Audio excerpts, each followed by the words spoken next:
अस्सलामु अलैकुम वरहमतुल्लाह। मेंढकों का एक गिरोह कहीं जा रहा था कि अचानक उनमें से दो बेध्यानी में एक गड्ढे में जा गिरे। बाहर ठहरे मेंढकों ने देखा कि गड्ढा उन दो मेंढकों की इस्तादात से ज़्यादा गहरा है, तो उन्होंने ऊपर से कहना शुरू कर दिया, हाय अफसोस, तुम इससे बाहर ना निकल पाओगे। कोशिशें करके हलकान मत होना, हार मान लो और यहीं अपनी मौत का इंतज़ार करो। एक मेंढक का ये सब कुछ सुनकर दिल ही डूब गया। उसने टूटे दिल के साथ चंद कोशिशें तो की, मगर उस जानलेवा सदमे का असर बर्दाश्त न कर पाया और वाकई मर गया।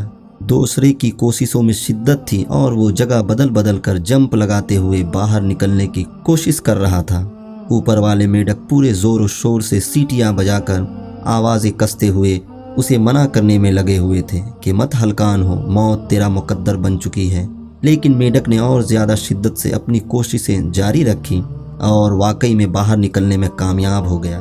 सारे मेंढक उसके गिर्द जमा हो गए और पूछना शुरू किया कि वो कैसे बाहर निकला। तो सबको ये जानकर बहुत हैरत हुई कि ये वाला मेंढक तो कानों से महरूम और बहरा था।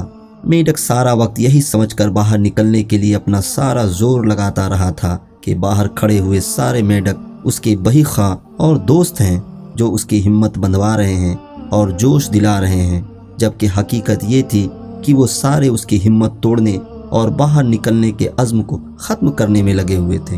नतीजा, किसी भी तनकीद पर बददिल मत हो, बल्कि उस तनकीद के नस्तर की सीढ़ियाँ बनाकर कामयाबी की मंजिल की जानिब बढ़ते रहें।